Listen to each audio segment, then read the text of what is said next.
nama Tuhan, Bapak, Ibu, dan Saudara, saya undang untuk duduk kembali. Tibalah saatnya kita lebih dalam lagi masuk ke dalam hadirat Tuhan untuk menyerahkan segala rangkaian ibadah kita ini. Kita mau otoritas Tuhan yang bekerja di tempat ini. Kita angkat lagu pujian penyembah kita saat indah ku berhadapan dengan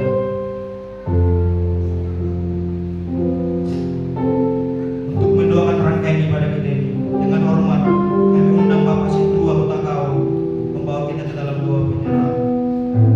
Kita katakan saat indah ku berhadapan dengan haleluya.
Dosamu merah seperti germiji, Tuhan putihkan seperti bulu domba. Puji Tuhan. Kita mau bersuka cita kepada Tuhan. Ainang malua hosya dosa bereng tu Yesusi. Haleluya.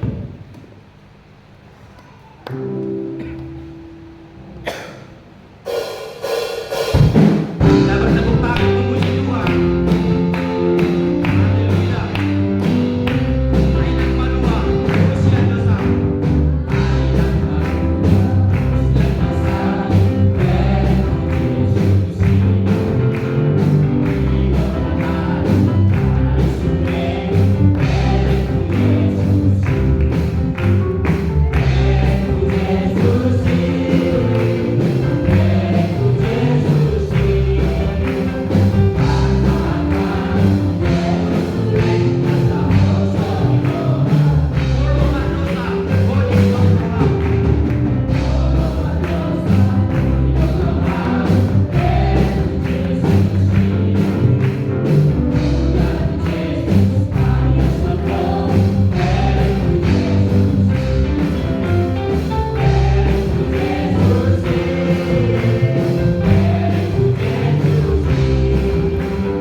Tuhan panopa nago kuaso. Haleluya.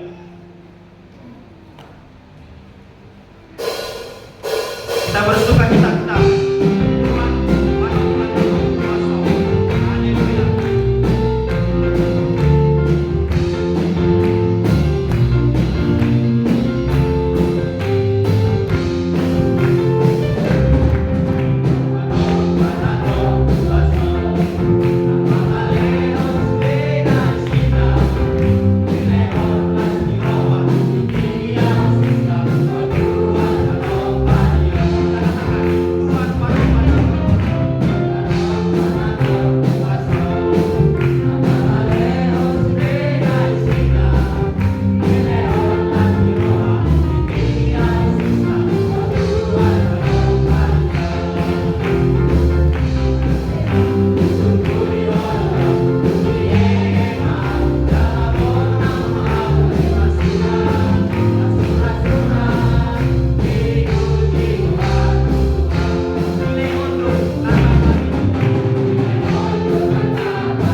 Tibalah saatnya kita akan mendengarkan firman Tuhan yang pertama yang akan disampaikan oleh Bapak Guru Sombing. Sekaligus kita memberikan persembahan kita yang pertama dan kedua.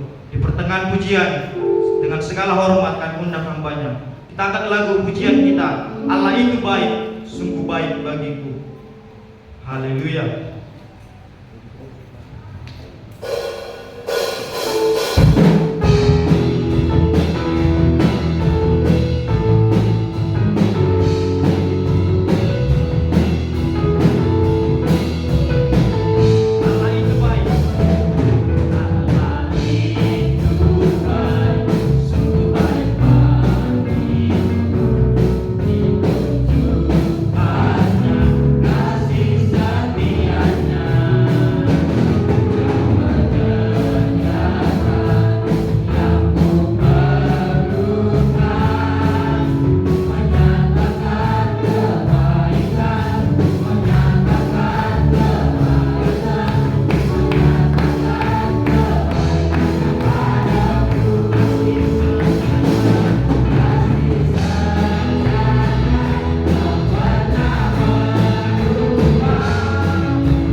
Puji Tuhan.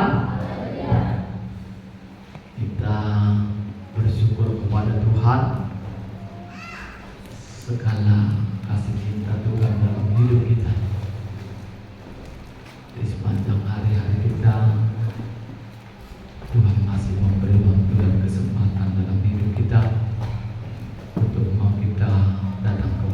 Tuhan, itu bukan karena kekuatan kita Bapak Ibu, tetapi karena Tuhan kita ada sebagaimana hari ini.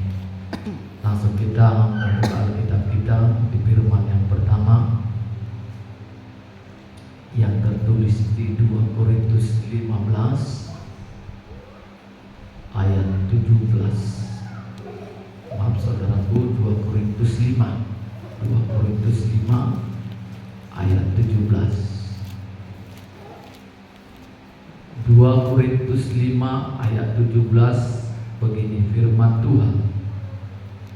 Jadi siapa yang ada di dalam Kristus, ia adalah ciptaan baru, yang lama sudah berlalu, sesungguhnya yang baru sudah datang. Puji Tuhan.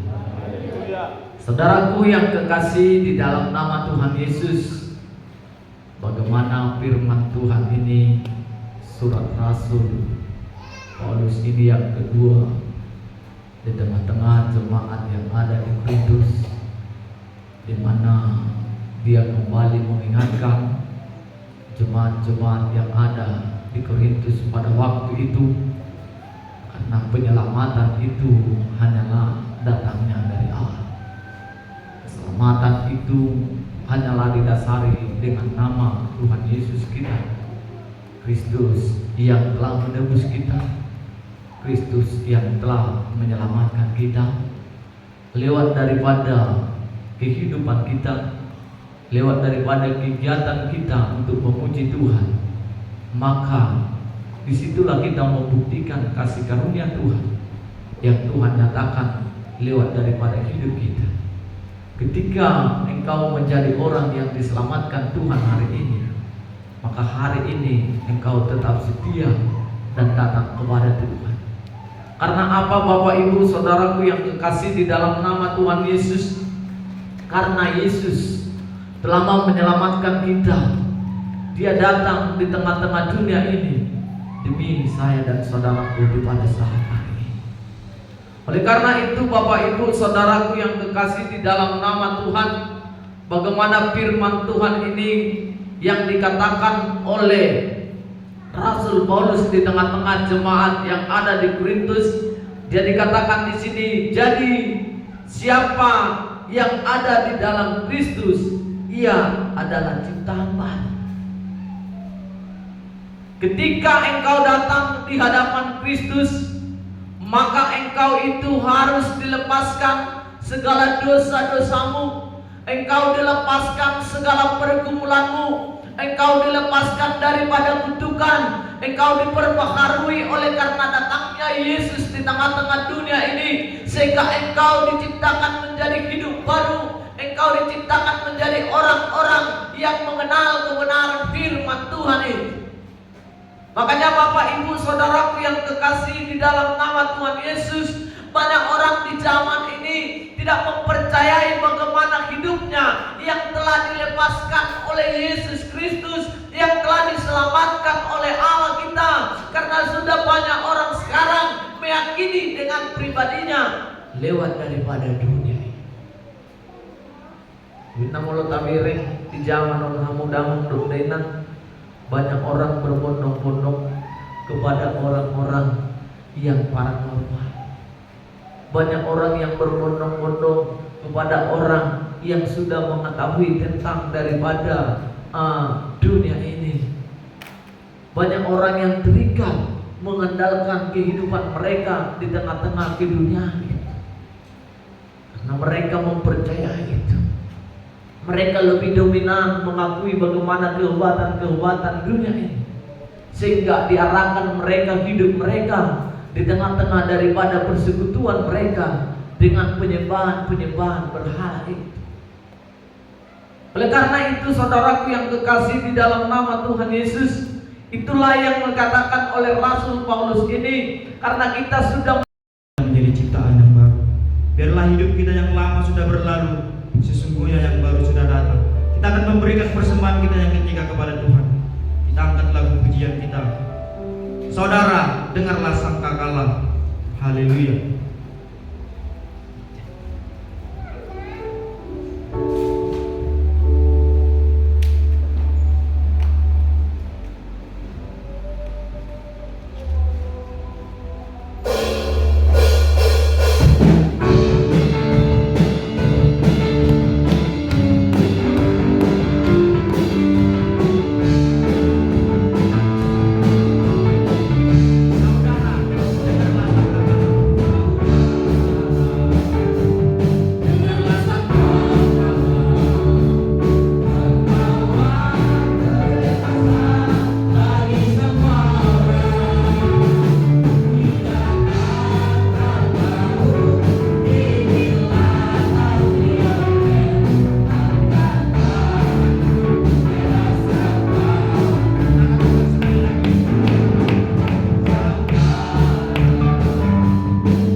kedua yang disampaikan oleh Bapak Pendeta Epsitorus.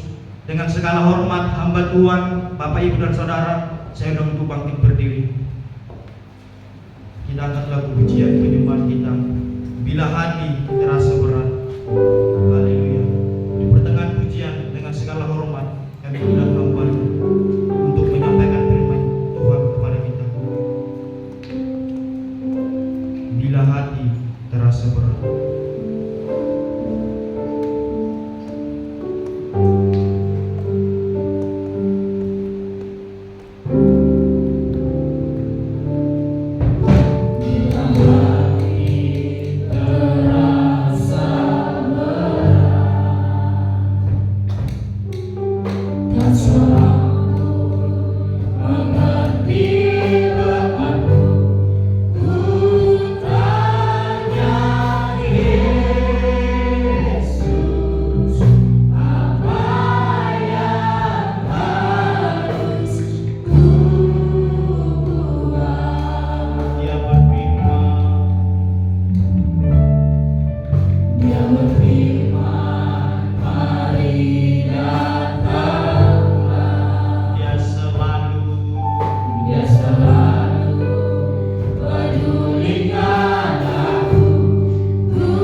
Puji Tuhan. Pertama saya akan perkenalkan diri saya. Saya adalah Pendeta Firdaus Tulus dari GPI Sidang Raja Malindas.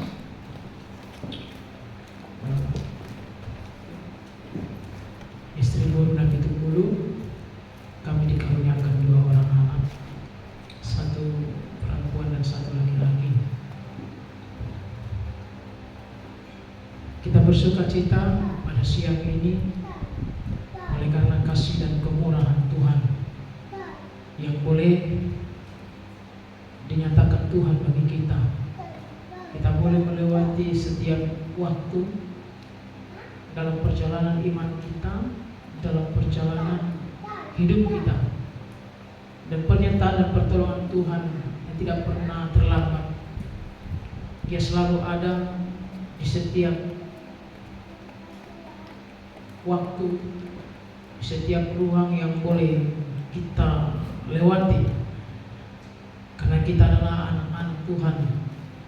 Kita adalah pilihan Tuhan. Kita dipanggil dan dipilih masuk dalam pelayanan di Gereja Pentakosta Indonesia. Kita percaya Tuhan akan tetap bersama kita, berjalan mengarungi waktu kehidupan kita yang sementara ini, untuk kita dipersiapkan oleh Tuhan masuk dalam kehidupan yang kekal. Puji Tuhan. Haleluya. Hari ini firman Tuhan menyapa hidup kita. Biarlah firman Tuhan menguatkan kita, menghibur kita di kala kesusahan, di kala kelemahan kita, di kala persoalan yang datang dalam hidup kita. Kita percaya firman Tuhan akan menguatkan kita, sehingga kita mampu, sehingga kita disanggupkan berjalan mengikuti Tuhan, berjalan menantikan kedatangan Tuhan. Segera saya akan bacakan firman Tuhan yang terambil dari 2 Raja-Raja 19. 2 Raja-Raja pasal 19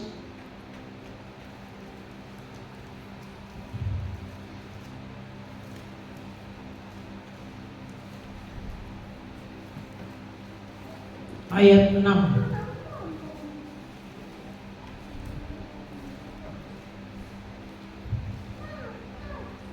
Beginilah firman Tuhan.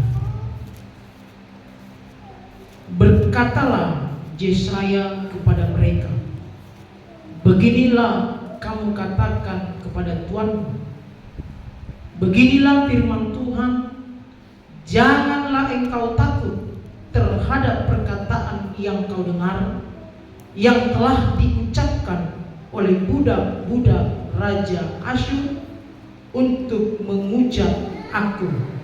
Puji Tuhan. Haleluya. Bapak Ibu Saudara dikasihi oleh Tuhan Yesus Kristus,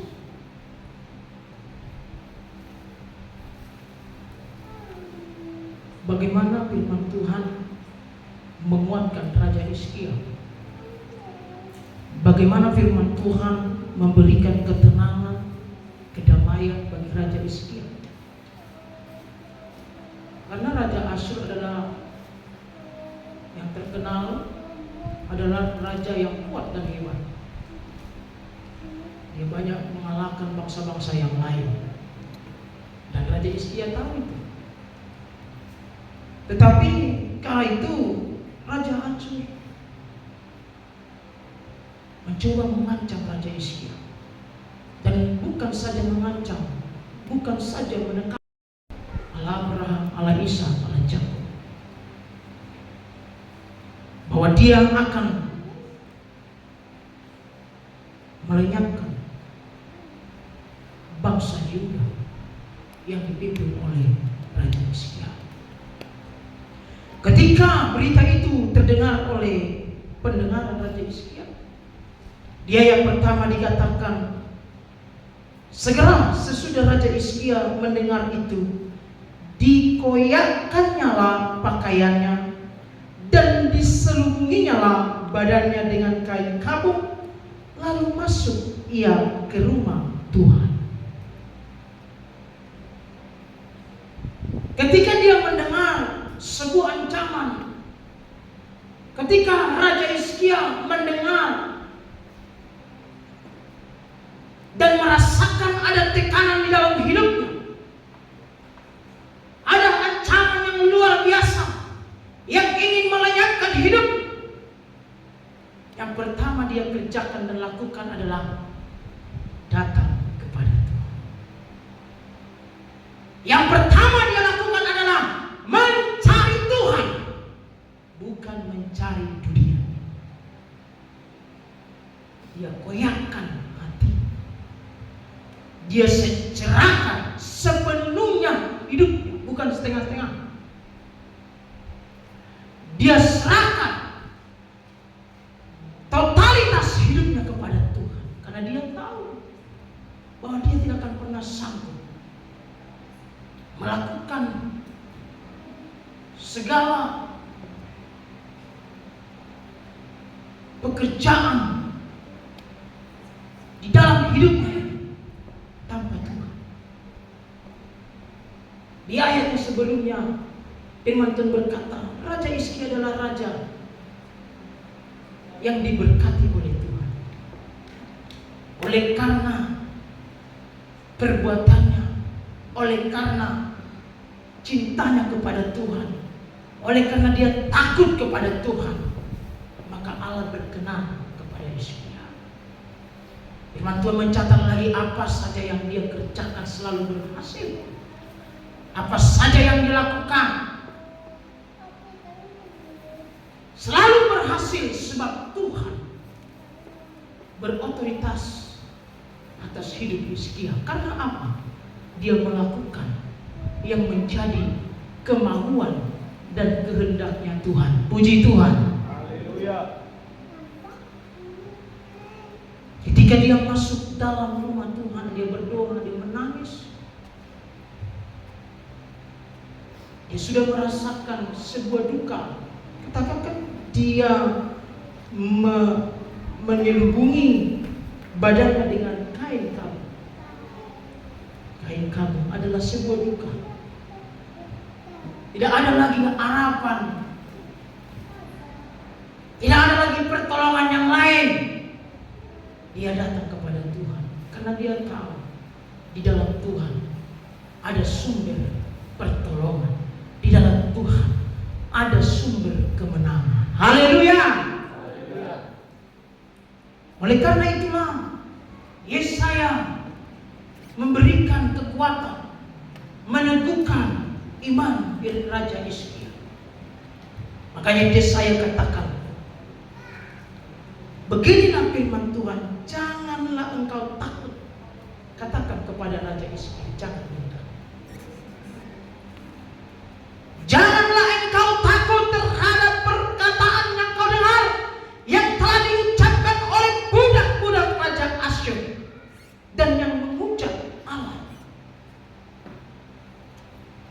Sesungguhnya aku akan menyuruh suatu roh masuk di dalamnya, sehingga ia mendengar suatu kabar dan pulang ke negeri. Aku akan membuat dia mati rebah oleh pedang di negerinya sendiri. Jikalau Allah di pihak kita, siapa yang menjadi lawan kita? Tidak ada. Jika Allah bersama dengan kita, tidak ada satupun orang yang dapat menjamakan tangannya atas kita.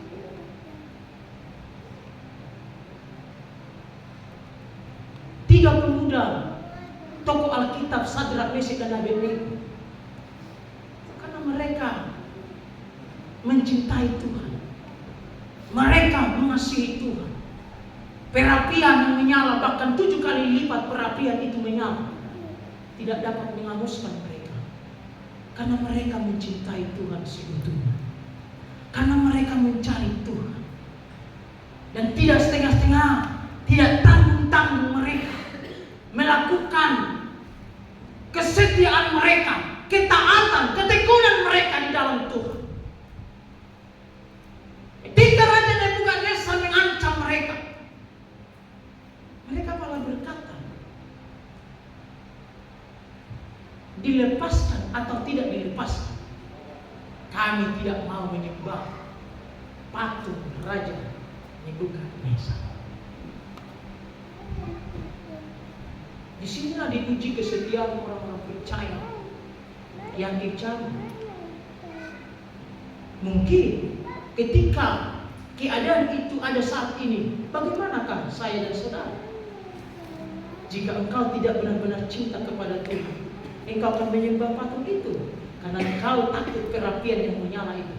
Tetapi jika engkau mencintai Tuhan, engkau tidak takut perapian itu karena engkau percaya